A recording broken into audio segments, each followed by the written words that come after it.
mine on Baroque art because it is one of my main influences for my artwork, but I did it through the eyes of the marble master. Now, the marble master is Gian Lorenzo Bernini. He was claimed to be the master of Baroque during his time period in Rome. Basically, in Rome today, every feature that you see, all foundations of churches, the fountains, the monuments, all have Bernini's influence on them. Now, the picture I have up here is the Scala Regia. That is basically the tunnel that the Pope used to attend Mass at St. Peter's Basilica.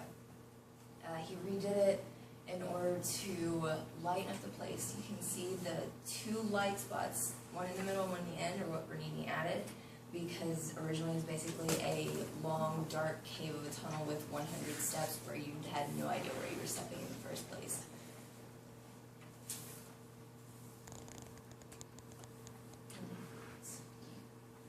He was born in 1598.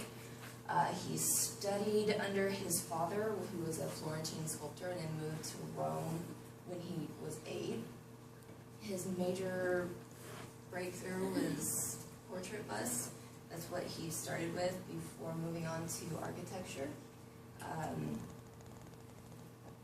The creator of Baroque sculpture in general, he pretty much pushed the boundaries of Michelangelo, which came about half a century before he was born. He challenged the marble almost. He made it lifelike. He's said to have breathed life into the marble. These are 3 self-portraits that he did. One when he was 25, the other when he was 37, and the other one when he was 67.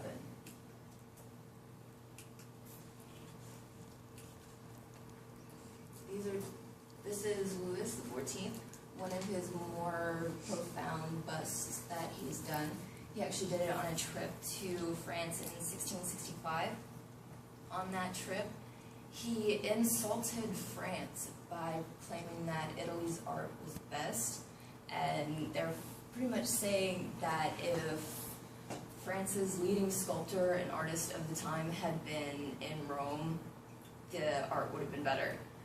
And because of insulting them, his designs for the Louvre were rejected. Another bust that's very popular is Constanza Bonarelli, which was Bernini's lover.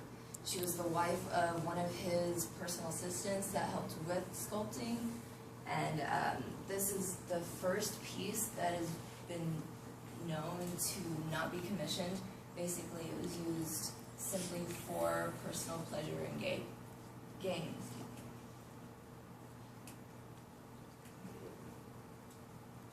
Architecture.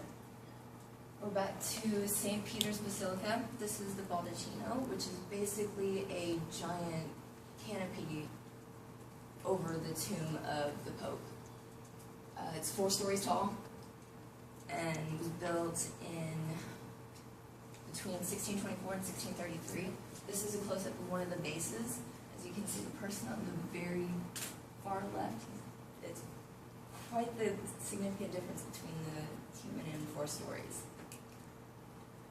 And also in 1637, he built a bell tower over the church, but within 10 years, the weight of the tower caused the building to crack, and thus the bell tower had to be removed.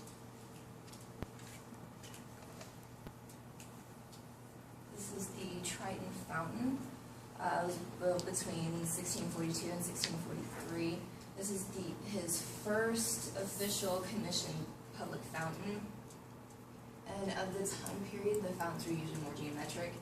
He took a more organic approach and made it very lifelike and pleasing to the eye instead of just shapes mushed together and put in the middle of the fountain. It's about 80 feet tall and 65 feet wide.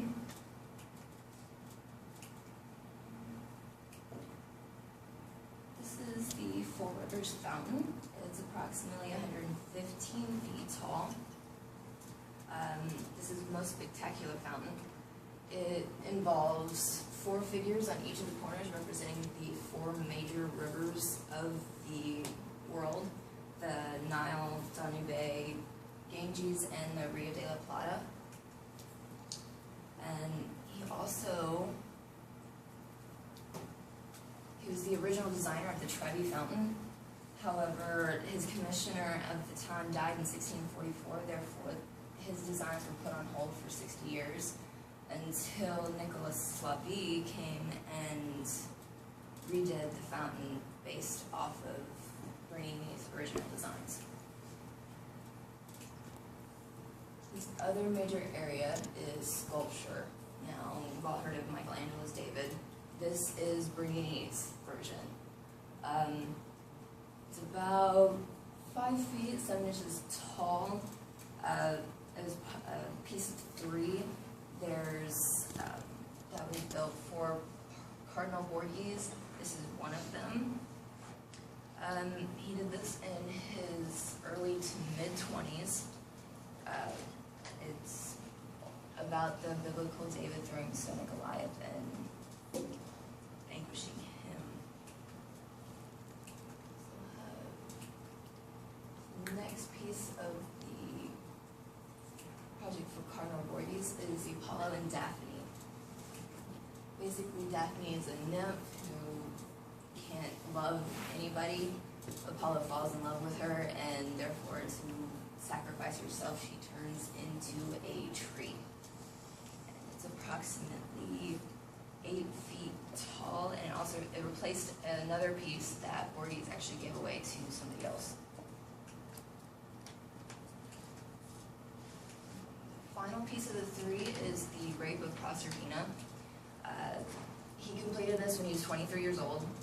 It's 11 feet tall, and it portrays the moment when Proserpina was abducted from Earth and taken to the underworld by the god Pluto. But you can see how incredibly detailed he was. If I hadn't told you that was marble, you'd probably think it was actually a blood and flesh picture. But he got the indentions in the marble that would be called a result of being grabbed in real life.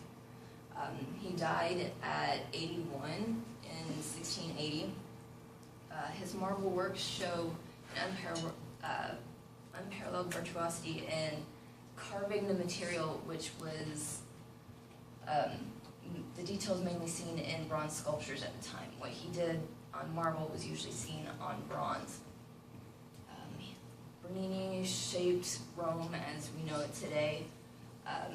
He started at pretty much average size with the portrait bust and then moved to large, grander scale items. He created an art movement that has been added onto ever since.